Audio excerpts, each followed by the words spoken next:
नमस्कार विद्यार्थियों। भाषा विज्ञान के अंतर्गत हम हिंदी भाषा के विकास क्रम को देख रहे थे। उसी क्रम में हमने आधुनिक काल को लिया और राष्ट्रीय आंदोलन से पूर्व की हिंदी की विकास यात्रा को हमने समझने का प्रयास किया। आज हम राष्ट्रीय आंदोलन में राष्ट्रभाषा के रूप में हिंदी का उदय हुआ, उसी पर हम विस्तार से चर्चा करेंगे। सन 1857 की क्रांति ने प्रशासन व्यवस्था के प्रति भारी हलचल पैदा कर दी, ये हम सभी जानते हैं। हालांकि इस क्रांति को बर्बरतापूर्ण दबा दिया गया, यानी कि असफल रही। तत्कालीन परिस्थितियों ने स्वाधीनता का अलग जगाया। 19वीं शताब्दी की सामाजिक, राजनीतिक एवं आर्थिक परिस्थितियाँ अत्यंत शोचनीय हो गई। अंग्रेज़ों की शोषण करने की प्रवृत्तियों से भारतवासियों की स्थिति दयनीय हो गई। ऐसे वातावरण में देशवासियों में राष्ट्रीयता की लहर दौड़ी और उस लहर ने व्यापक आंदोलन का रूप धारण कर लिया। राष्ट्रीय चेतना को अखिल भारतीय स्वाधीनता आंदोलन का स्वरूप देने के लिए राष्ट्रभाषा की आवश्यकता महसूस हुई। एक ऐसी भाषा जिसका प्रयोग कर प्रत्येक भारतवासी के मन में उदित राष्ट्रीय प्रेम की हलचल को तूफान के रूप में परिवर्तित किया जा सके। हमारे देश में अनेक भाषाएं थी, परंतु वे सभी अपने अपने क्षेत्र तक ही सीमित थी। उनमें से ऐसी भाषा की आवश्यकता थी जो सार्वदेशिक भाषा के रूप में स्थापित हो सकती थी। ऐसे में हिंदी ऐसी भाषा थी जो आसानी से राष्ट्रभाषा के रूप में स्थापित होने की दशा में थी। सुभाष चंद्र बोस ने सही कहा, देश की एकता के लिए एक भाषा का होना जितना आवश्यक है, उससे अधिक आवश्यक है देश भर के लोगों में देश के प्रति विशुद्ध प्रेम तथा अपनापन होना। अगर आज हिंदी मान ली गई तो वह अपनी सरलता, व्यापकता और क्षमता के कारण वह किसी प्रांत विशेष की भाषा नहीं, बल्कि सारे देश की भाषा हो सकती है। कविंद्र रविंद्र ने भी हिंदी का समर्थन करते हुए कहा, यदि हम प्रत्येक भारतीय नैसर्गिक अधिकारों के सिद्धांत को स्वीकार करते हैं तो हमें राष्ट्रभाषा के रूप में उस भाषा को स्वीकार करना चाहिए जो देश के सबसे बड़े भूभाग में बोली जाती है और जिसे स्वीकार करने की सिफारिश महात्मा गांधी ने हम लोगों से की है।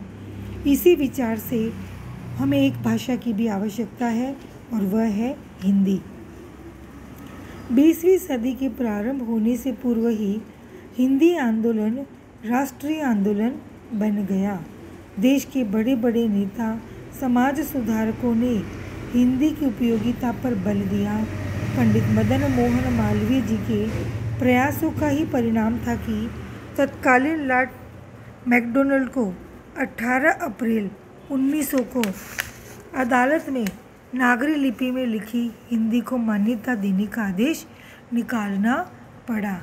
हिंदी के संदर्भ में तिलक ने कहा था, राष्ट्र संगठन के लिए आज ऐसी भाषा की आवश्यकता है जिसे सर्वत्र समझा जा सके। हिंदी राष्ट्रभाषा होनी चाहिए, यानी समस्त हिंदुस्तान में बोली जाने वाली भाषा होनी चाहिए।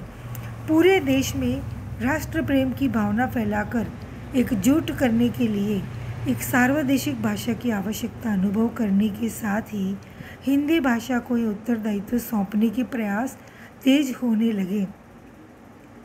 इस कार्य के लिए संस्था सभी आगे आए। सन 1873 में भारतेंदु हरिश्चंद्र ने सर्वप्रथम अपनी भाषा को स्वदेशीपन के साथ जोड़ते हुए कहा, निज भाषा उन्नति अहे सब उन्नति को मूल, बिन निज भाषा ज्ञान के मिटत नहीं को सूल। भारतेंदु बाबू ने अपने नाटकों और कविताओं में विदेशी शासन पर प्रहार किया। भारत जननी और भारत दुर्दशा ऐसे नाटक है। इसके पश्चात तो हिंदी समूचे स्वाधीनता आंदोलन का एक अभिन्न अंग बन गई। बंगाल के पश्चात गुजरात, महाराष्ट्र, पंजाब, जम्मू कश्मीर आदि प्रदेशों में राष्ट्रीय आंदोलन को तीव्र करने के लिए हिंदी पत्र निकलने लगे। डॉक्टर कृष्ण बिहारी मिश्र के अनुसार हिंदी पत्रकारिता की कहानी वास्तव में भारतीय राष्ट्रीयता की कहानी है। नरसिंह स्वतंत्र कलकत्ता, आज बनारस से, प्रताप कानपुर से, केसरी पूना से, सैनिक आगरा से, जागरण झांसी से आदि पत्र राष्ट्रीय आंदोलन को आर्थिक गति और शक्ति प्रदान कर रहे थे। सन 1885 में अखिल भारतीय स्तर की राजनीतिक संस्था कांग्रेस का उदय हुआ। प्रारंभ में कांग्रेस के नेता अंग्रेजी में विश्वास रखते थे, लेकिन जैसे जैसे स्वाधीनता आंदोलन के साथ साथ हिंदी आंदोलन तेज होने लगा, तब कांग्रेस के नेताओं को यह विश्वास होने लगा कि हिंदी भाषा के द्वारा राष्ट्रीयता की भावना को पैदा किया जा सकता है। 1906 में दादा भाई नौरोजी ने कांग्रेस अधिवेशन में सर्वप्रथम स्वराज्य शब्द का प्रयोग किया। इसके बाद कांग्रेस इस नीति पर आगे बढ़ने लगी। गांधी जी ने कांग्रेस का नेतृत्व किया, अतः उनके विचारों का व्यापक प्रभाव कांग्रेस पर पड़ा। गांधी जी का विश्वास था कि जब तक हिंदी भाषा को हम नहीं अपनाएंगे, तब तक देश में राष्ट्रीय एकता मजबूत नहीं हो सकती। फरवरी 1914 और फरवरी 1916 में नागरी प्रचारिणी सभा व बनारस हिंदू विश्वविद्यालय में दिए उनके व्याख्यान में हिंदी के प्रचलन व प्रयोग पर जोर दिया गया था। 6 फरवरी 1914 को बनारस हिंदू विश्वविद्यालय में बोलते हुए उन्होंने कहा, अंग्रेजी भाषा हमारे राष्ट्र के पाँव में बेड़ी बनकर पड़ी हुई है। जरा सोच कर देखिए, अंग्रेजी भाषा में अंग्रेज बच्चों के साथ होड़ कराने में हमारा कितना वजन पड़ता है। मई 1917 में उन्होंने अपना छोटा सा निबंध प्रकाशित करवाया था, जिसमें उन्होंने लिखा था, हिंदी ही हिंदुस्तान के शिक्षित समुदाय की सामान्य भाषा हो सकती है। ये बात निर्विवाद सिद्ध है। ये कैसे हो, केवल यही विचार करना है। जिस संस्थान को अंग्रेज़ी भाषा आजकल लेने का प्रयत्न कर रही है, जिसे लेना उनके लिए असंभव है, वही स्थान हिंदी को मिलना चाहिए, क्योंकि हिंदी का उस पर पूर्ण अधिकार है। यह स्थान अंग्रेज़ी को नहीं मिल सकता, क्योंकि वह विदेशी भाषा है और हमारे लिए बड़ी कठिन है। अंग्रेज़ी की अपेक्षा हिंदी सीखना बहुत सरल है। सन 1917 में भरूच में होने वाले गुजरात शिक्षा परिषद के अधिवेशन के सभापति पद से गांधी जी ने जो भाषण दिया, उसमें राष्ट्रभाषा के 5 लक्षण बताए। नंबर 1, राज कर्मचारियों के लिए वह भाषा सरल होनी चाहिए।